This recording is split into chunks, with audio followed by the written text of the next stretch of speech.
So this article is a little bit up my alley as a therapist because I know exactly what they're alluding to. So let me just tell you what happened right now.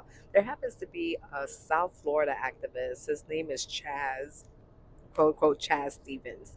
And what he's alleging is that there's a Central Florida psychologist who is committing fraud. She's committing fraudulent practices because she is giving out these letters.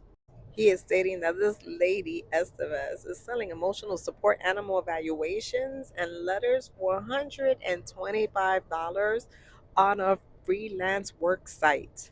And if you guys don't know what this letter is, pretty much if somebody has a diagnosis and can benefit from an emotional support animal, they can present it to the landlord and they will not be charged any pet fees.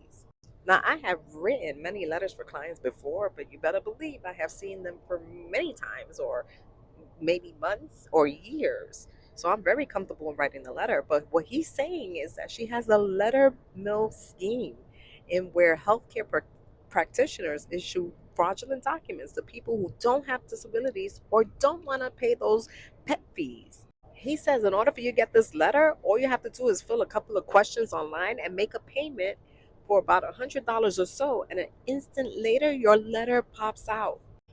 That's not me. I don't do that.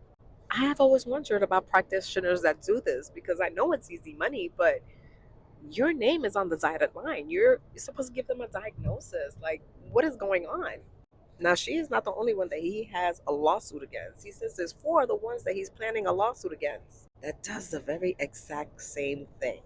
Now, the reason he knows she's fraudulent is because he himself made himself a client with a false name and got his emotional support letter. By the way, he used imaginary dogs called Max and Luna. And he said he was diagnosed with autism and anxiety disorder. And he also reported a frequent sensory overload in which the dogs help treat. It sounds believable. I mean, heck, maybe I would even write a letter. However, she never verified if he was truly Timothy Richards. He says she never bothered to call him to verify his name, none of that stuff. And he could have been anyone, which he was not who he said he was. Now, in 2020, there was a law that passed that established Florida practitioners must have knowledge of the patient history and the need for emotional support before issuing a documentation for one. And the law states violators would face a misdemeanor charge.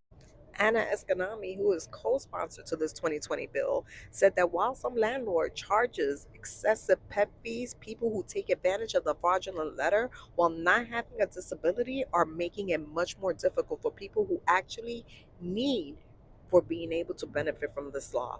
Once again, if you are a licensed practitioner, beware. Do not just write these letters for anyone. You should really have a good basis of who the client is and their emotional needs and their diagnosis. This is just absolutely wild. You guys have a blessed day.